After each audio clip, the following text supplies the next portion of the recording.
the ceasefire over? Is the ceasefire done? Is the MOU dead? It's a very interesting question. To me, I think it's over. I don't want to deal with them anymore. They're scum. You know what scum is? They're scum. They're sick people. They're led by sick people. And they're vicious, violent people. And if they had a nuclear weapon, they'd use it. As far as I'm concerned, it's over. I'll speak to our negotiators. They want to negotiate. They're good people. Steve Witkoff, Jared Kushner. But they have to come back to me. As far as I'm concerned, it's just a waste of time dealing with them. They're liars. We make a deal. And if I make a deal with him, we have a deal. And he goes out, he talks. We make a deal. Everyone's agreed. No nuclear weapon. We make a deal. They go outside, talk to the press. They say, we never even talked about it. There's something wrong with them. They're cuckoo.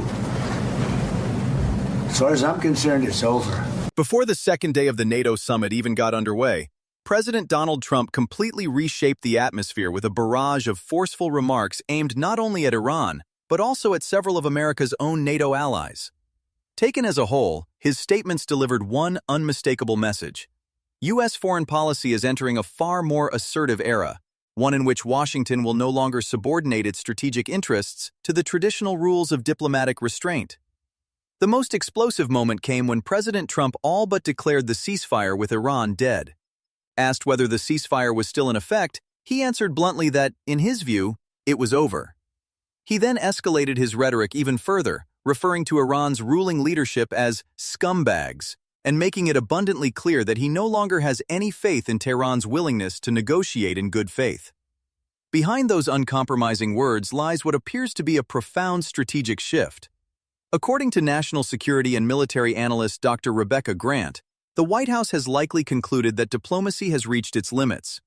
With negotiations stalled and U.S. Central Command, CENTCOM, recently launching coordinated strikes against roughly 80 targets inside Iran, Washington appears to be moving away from relying primarily on diplomatic pressure and toward a strategy built on credible military leverage. In other words, the United States no longer views its recent airstrikes as isolated demonstrations of force. They increasingly resemble the opening phase of a broader, long-term campaign designed to compel Iran to fundamentally change its behavior.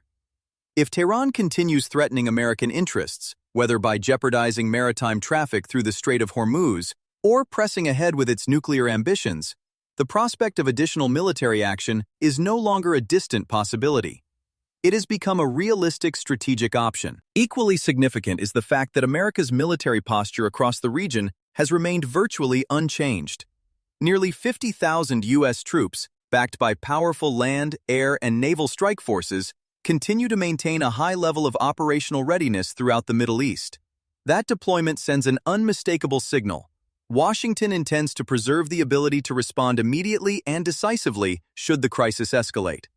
Dr. Grant further argues that even Karg Island, Iran's most important oil export terminal, cannot be ruled out as a future target if Tehran continues destabilizing the region. Such a move would dramatically expand the scope of American pressure, striking not only Iran's military capabilities, but also the economic lifeline that finances much of the regime's regional influence. Any disruption to Karg Island would deal a significant blow to one of Tehran's most critical sources of oil revenue. Yet Iran was only part of President Trump's message. What also captured the attention of observers was his increasingly uncompromising stance toward America's NATO allies. Trump openly voiced his frustration that many European governments have failed to demonstrate sufficient support for the campaign to pressure Iran into abandoning its nuclear ambitions.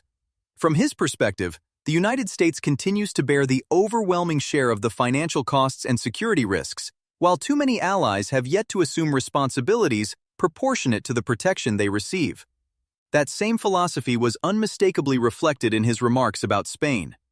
Trump described Madrid as a disappointing partner and publicly directed Treasury Secretary Scott Bessent to explore options for reducing, or even terminating, certain aspects of America's trade relationship with the country. Whether intended as a negotiating tactic or as a genuine policy warning, the message follows a pattern that has defined Trump's approach for years.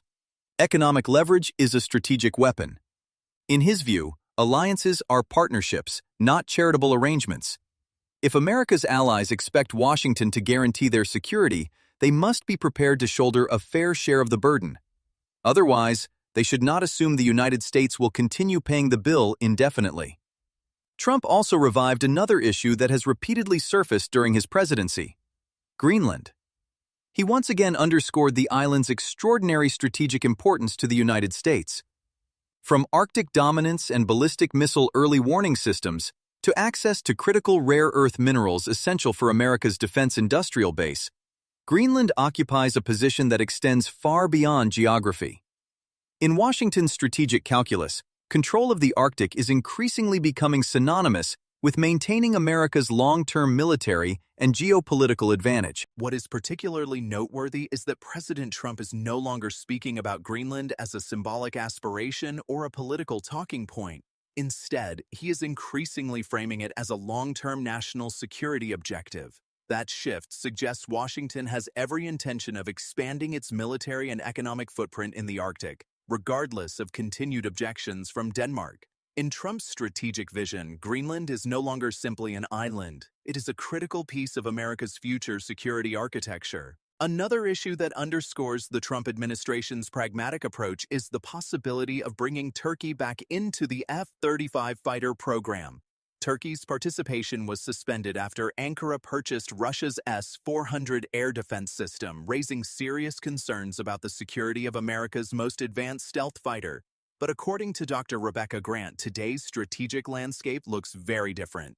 She argues that Turkey has never fully integrated the S-400 into its operational defense network and that any remaining security concerns surrounding the F-35 can be effectively managed through technical safeguards. More importantly, from a strategic standpoint, Turkey remains an indispensable pillar of NATO's southern flank. Reintegrating Ankara into the F-35 program would significantly strengthen the alliance's air power across the eastern Mediterranean, the Black Sea, and the broader Middle East, regions that have become increasingly critical as global security competition intensifies.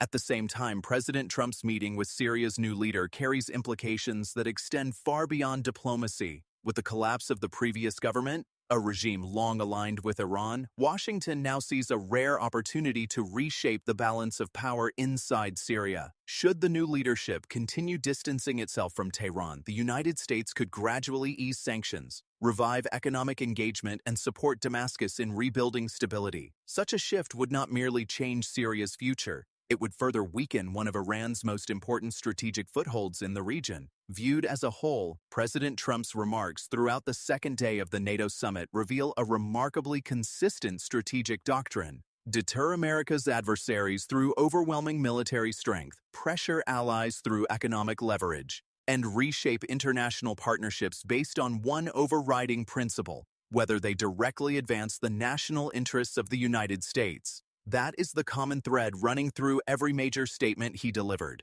The message coming from the White House could hardly be clearer. The era of America serving as the world's unconditional security guarantor is coming to an end. Instead, every partner, whether a NATO ally or a government in the Middle East, will increasingly be expected to demonstrate its strategic value if it expects continued American support. For decades, many nations assumed Washington's protection was virtually automatic. Under Trump, that assumption is being fundamentally challenged. Security commitments, economic cooperation, and diplomatic backing are no longer viewed as permanent entitlements. They are becoming strategic transactions tied directly to America's national interests. If these signals are ultimately translated into concrete policy over the months ahead, this NATO summit may be remembered for far more than routine alliance discussions. It could mark a defining turning point in how the United States intends to shape the global security order under Donald Trump, an America that seeks fewer obligations, demands greater burden sharing, and is increasingly willing to use both military power and economic influence to protect what it sees as its core strategic interests.